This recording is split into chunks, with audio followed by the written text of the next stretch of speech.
আসসালামু আলাইকুম এভরিওয়ান, আমি Aduri. Welcome to Aduri's diary. আজকে আমি একই ভিডিওতে আপনাদের সাথে দুটি রেসিপি শেয়ার করব। বলতে পারেন এটা কম্বো রেসিপি।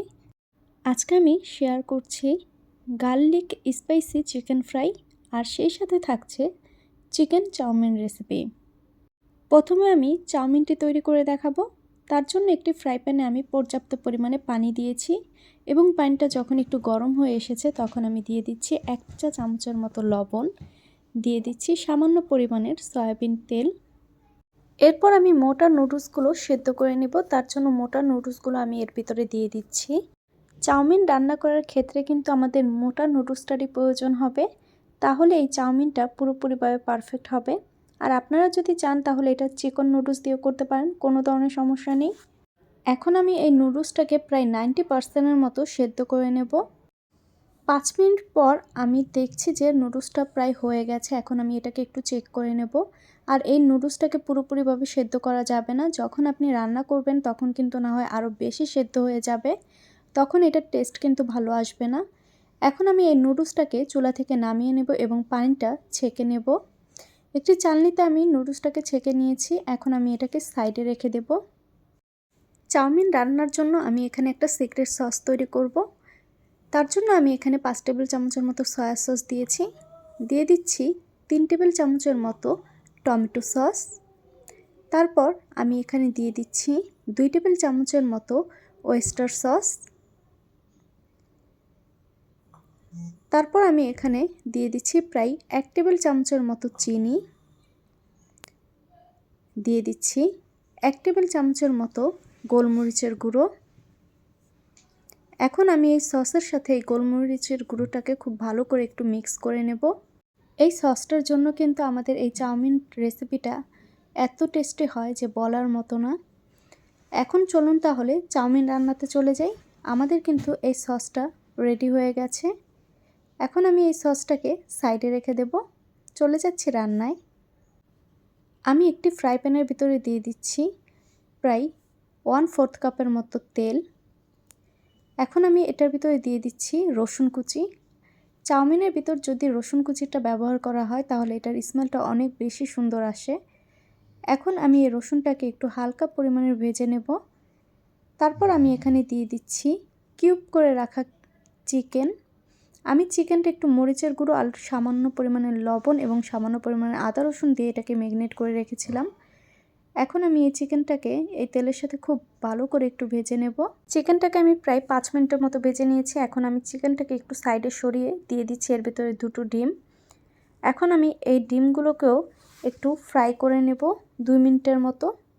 আজকের এই চাউমিন রেসিপিটা কিন্তু আমি আপনাদের সাথে খুবই কম সময়ে এবং খুবই কম উপকরণ দিয়ে তৈরি করানোর চেষ্টা করেছি। আশা করছি আপনাদের কাছে ভালো লাগবে এবং সহজ লাগবে আমার এই রেসিপিটি। এই পর্যায়ে চিকেন আর এই ডিমটা কিন্তু খুব ভালো মতো আমাদের ভেজে নেওয়া হয়ে গেছে। এরপর আমি এর ভিতরে দিয়ে দিচ্ছি প্রায় 1 কাপের মতো ক্যাপসিকাম কুচি। আপনারা চাইলে এর ভিতরে গাজর কুচিও দিতে পারেন। আমার বাসায় গাজর কুচিটা কেউ পছন্দ করে না বলে আজকে আমি এটাকে স্কিপ করেছি। এখন এই ক্যাপসিকামটাকে আমি খুব ভালো করে একটু 5 মিনিটের মতো ভেজে নিলাম ডিম এবং চিকেনের সাথে। এরপর আমি দিয়ে দিচ্ছি আমাদের সিদ্ধ করে রাখা সেই নুডলসটাকে এখন আমি একটু মিক্স করে দিচ্ছি সবজি এবং চিকেন ও ডিমের সাথে। আর এই পর্যায়ে কিন্তু নুডলসটাকে একটু ছাড়িয়েও নিতে হবে, যেহেতু এটা অনেক আগেই সেদ্ধ করা হয়েছিল। এটাকে মিক্স করার পর আমি দিয়ে দিচ্ছি আমাদের তৈরি করে রাখা সেই সিক্রেট সসটা। এই পর্যায়ে আমি নুডলসটাকে খুব ভালো করে একটু মিক্স করে দিচ্ছি। আর এই পর্যায়ে কিন্তু চুলার জালটাকে একদমই মিডিয়াম আঁচে রাখতে হবে, না হয় দেখা যাবে যে এই চাউমিনের নিচের অংশটা লেগে যাবে। মিক্স করে দেওয়ার পর আমি এখানে দিয়ে দিচ্ছি একটি ম্যাগি মশলা। আপনারা এটা যে কোনো মুদির শপে পেয়ে যাবেন। তারপর আমি এখানে আরও 2 মিনিটের মতো এটাকে একটু ভালো করে মিক্স করে নিচ্ছি। লাস্ট পর্যায়ে কিন্তু আমার এই চাউমিনটা হয়ে গেছে। তারপর আমি এখানে দিয়ে দিয়েছি কয়েকটার মতো কাঁচামরিচ। কাঁচামরিচটা আমি মাঝখান দিয়ে কেটে তারপরে দিয়েছি 4 ভাগ করে। তারপর কাঁচামরিচের সাথে এই চাউমিনটাকে আরেকটু মিক্স করে নিলাম। এই পর্যায়ে কিন্তু আমার চাউমিনটা একদম রেডি হয়ে গেছে। চাউমিনটা হয়ে গেলে এখন আমি এটাকে সাইডে রেখে দেব। তারপরে চলে যাচ্ছি আমি গার্লিক স্পাইসি চিকেন ফ্রাইতে। চলুন তাহলে এই রেসিপিটাও দেখা যাক। আমি এখানে লম্বালম্বি করে চিকেনটাকে কেটে নিয়েছি। আপনারা এটাকে যে কোনো সাইজের করে নিতে পারেন। আমি আমার পছন্দ মতো আমার সাইজ মতো কেটে নিয়েছি। এখন আমি এই চিকেনটাকে ম্যারিনেট করব। তার জন্য আমি এখানে দিয়ে দিচ্ছি প্রায় 1.5 চা চামচের মতো লবণ। তারপর আমি এখানে দিয়ে দিচ্ছি 1 চা চামচের মতো আদা রসুনের পেস্ট। যেহেতু এটা স্পাইসি হবে তার জন্য কিন্তু এখানে মরিচের গুঁড়োটা একটু বেশি ইউজ করতে হবে। আমি এখানে 3 টেবিল চামচের মতো দিয়ে দিচ্ছি শুকনো মরিচের গুঁড়ো। আপনারা কে কতটুকু ঝাল খাবেন সেই পরিমাণে কিন্তু এই মরিচের গুঁড়োটা দিবেন। তারপর আমি দিয়ে দিচ্ছি এখানে 1 টেবিল চামচের মতো ধনিয়ার গুঁড়ো, দিয়ে দিচ্ছি 1 টেবিল চামচের মতো জিরার গুঁড়ো। তারপর আমি 1 টুকরো লেবু এখানে চিপটিয়ে দিয়ে দিচ্ছি। আপনারা এখানে লেবুর পরিবর্তে ভিনেগারটাও ব্যবহার করতে পারেন। এখন আমি এই চিকেনটাকে খুব ভালো মতো একটু ম্যারিনেট করে নিচ্ছি। চিকেনটাকে আমার মাখা হয়ে গেছে। এখন আমি এটাকে কুটিং করে নেব। তার জন্য আমি এখানে এই চিকেনটাকে একটু সাইডে রেখে কুটিংয়ের জন্য এখানে আমি প্রায় 1 কাপের মতো নিয়ে নিচ্ছি ময়দা। আর এই কুটিংয়ের ক্ষেত্রে যদি আপনারা ময়দাটা একটু বেশি ব্যবহার করেন তাহলে দেখা যাবে যে চিকেন ফ্রাইটা একটু ক্রিস্পি হবে। আমি এখানে 1 কাপের মতো দিয়েছি ময়দা এবং 1/4 কাপের মতো দিয়েছি কর্নফ্লাওয়ার। আমি চাচ্ছিলাম এই চিকেনটা একটু ক্রিস্পি হোক, তার জন্য কর্নফ্লাওয়ারটা একটু কম দিয়েছি এবং ময়দার পরিমাণটা বেশি দিয়েছি। তারপর আমি এখানে দিয়ে দিচ্ছি প্রায় 1 টেবিল চামচের মতো লবণ, দিয়ে দিচ্ছি 1 টেবিল চামচের মতো মরিচের গুঁড়ো। এখন মরিচের সাথে এই ময়দা আর কর্নফ্লাওয়ারটাকে একটু ভালো করে মিক্স করে নিচ্ছি। মিক্স করা হয়ে গেছে। এখন আমি একটা চিকেন নিয়ে এটাকে কুটিং করে নেব। আর এই চিকেনটাকে আমি 2 বার কুটিং করব। একবার ময়দার সাথে কুটিং করে তারপর একটু পানিতে চুবিয়ে তারপর আবারও এটাকে কুটিং করে নেব। এতে করে এই চিকেনের উপরের লেয়ারটা একটু মোটা হবে। একবার ময়দার ভিতরে এটা ডুবিয়ে তারপর আমি পানির ভিতরে দিয়েছি। তারপর আমি আবারও এই ময়দাটার ভিতরে দিলাম। এখন আমি এই চিকেনটাকে আরও একবার কুটিং করে নিচ্ছি। আর এভাবেই কিন্তু আমার প্রত্যেকটা চিকেনকে আমি 2 বার করে কুটিং করেছি। আপনারা চাইলে এটাকে একবার করে কুটিং করতে পারেন, যেহেতু আমি চাচ্ছিলাম যে এটা একটু মোটা লেয়ার হোক, সে কারণে কিন্তু আমি এটাকে 2 বার কুটিং করেছি। ঠিক একই প্রসেসে কিন্তু আমি আমার বাকি চিকেনগুলোকেও সেমভাবে কুটিং করে নিয়েছি। আপনারা চেষ্টা করবেন এটাকে কুটিং করে সাথে সাথেই তেলে ভেজে নেওয়ার জন্য।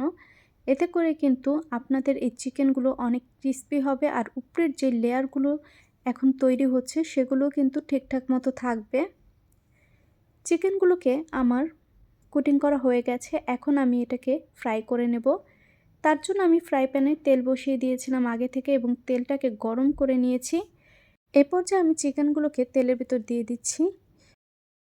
এই পর্যায়ে চুলার জালটাকে আমি মিডিয়ামে করে রাখছি।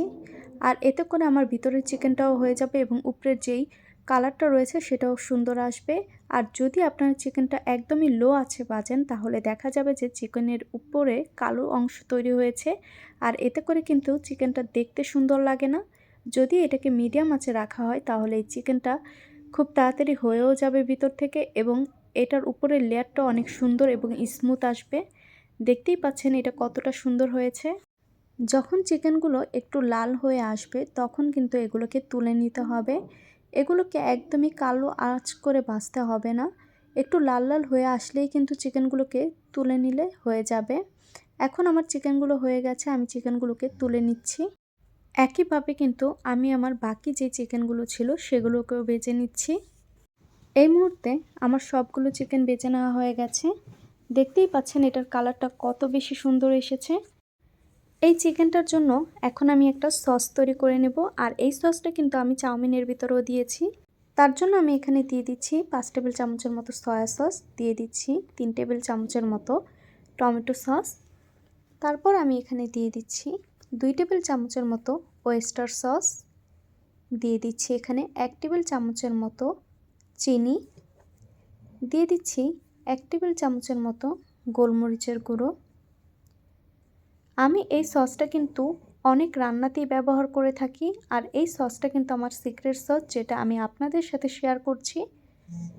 এখন আমি এই সসটাকে মিক্স করে সাইডে রেখে দিলাম এবং অন্য আরেকটি কড়াইয়ের ভিতরে আমি দিয়ে দিচ্ছি সামান্য পরিমাণে তেল। তারপর আমি এখানে দিয়ে দিচ্ছি রসুন কুচি। আর আমি এই চিকেন রসুনটাকে একটু বেশি ব্যবহার করছি, যেহেতু এটা গার্লিক স্পাইসি চিকেন ফ্রাই হবে, তাই রসুনের পরিমাণটা কিন্তু আমি একটু বেশিই দিচ্ছি। এখন রসুনটাকে আমি একটু হালকা বাদামি রং করব। যখন রসুনের ভিতর থেকে স্মেল বের হয়ে আসবে তখন আমি এর ভিতরে দিয়ে দিচ্ছি মরিচ। মরিচটাকে আমি 4 ভাগে ভাগ করে তারপরে কেটে নিয়েছি। আর এই পর্যায়ে আমি অনেকগুলো মরিচই দিয়েছি, যেহেতু আমি চাচ্ছিলাম এই চিকেনটা একটু স্পাইসি হোক। তারপর আমি এখানে দিয়েছি আমাদের তৈরি করে রাখা সেই সিক্রেট সসটা। এখন আমি এই সসটাকে প্রায় 2 মিনিটের মতো একটু ঝাল করে নেব। এতে করে কিন্তু আমাদের এই সসটা একটু গাঢ় হয়ে আসবে এবং এটার কালারটাও সুন্দর হবে। সসের কালারটা যখন একটু চেঞ্জ হয়ে আসবে তখন কিন্তু আমি এর ভিতরে দিয়ে দেব চিকেনটা। এই পর্যায়ে কালারটা চেঞ্জ হয়ে এসেছে, এখন আমি দিয়ে দিচ্ছি চিকেনগুলোকে। এখন আমি এই সসের সাথে এই চিকেনটাকে খুব ভালো করে একটু মিক্স করে নিচ্ছি। এই পর্যায়ে আমি চিকেনটাকে সসের সাথে খুব ভালো করে মিক্স করে নিচ্ছি। আর আমি চেষ্টা করেছি এই রেসিপিগুলো আপনাদের সাথে খুবই ইজিভাবে তৈরি করে দেখানোর। আশা করছি আজকের এই ভিডিওটি আপনাদের কাছে ভালো লাগবে। যদি ভালো লাগে অবশ্যই আমার চ্যানেলটিকে সাবস্ক্রাইব করে রাখুন। পাশে থাকা বেল বাটনটি ক্লিক করে রাখুন যেন আমার নতুন নিত্য ভিডিওগুলো সবার আগে পৌঁছে যায় আপনাদের কাছে। আর আমার রান্নার এই ভিডিওগুলো শেয়ার করুন আপনার ফ্যামিলি এবং ফ্রেন্ডসের কাছে। বাসায় একবার হলেও আমার এই রান্নাগুলো ট্রাই করুন।